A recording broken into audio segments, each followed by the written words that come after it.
झूठो के राम जी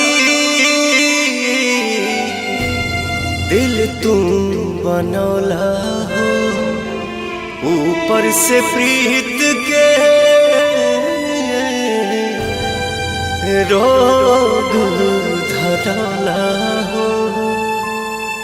हंसत जिंदगी में कहे अगिया लगौला हो, झूठो के राम जी दिल तुम बनौला हो, ऊपर से प्रीत के रोग धरौला हो।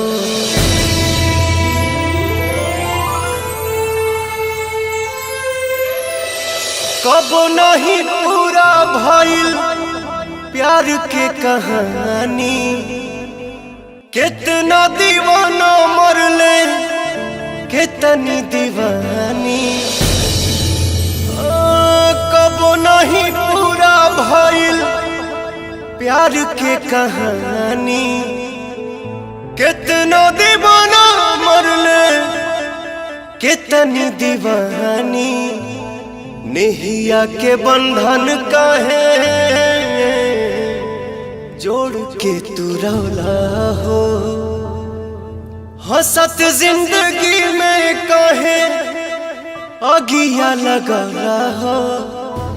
हंसत जिंदगी में काहे अगिया लगौला हो, झूठो के राम जी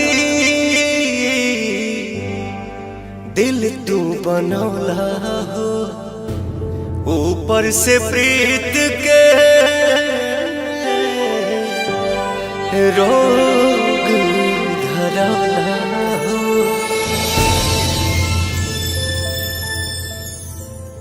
हंसत जिंदगी में कहे अगिया लगौला हो, झूठो के राम जी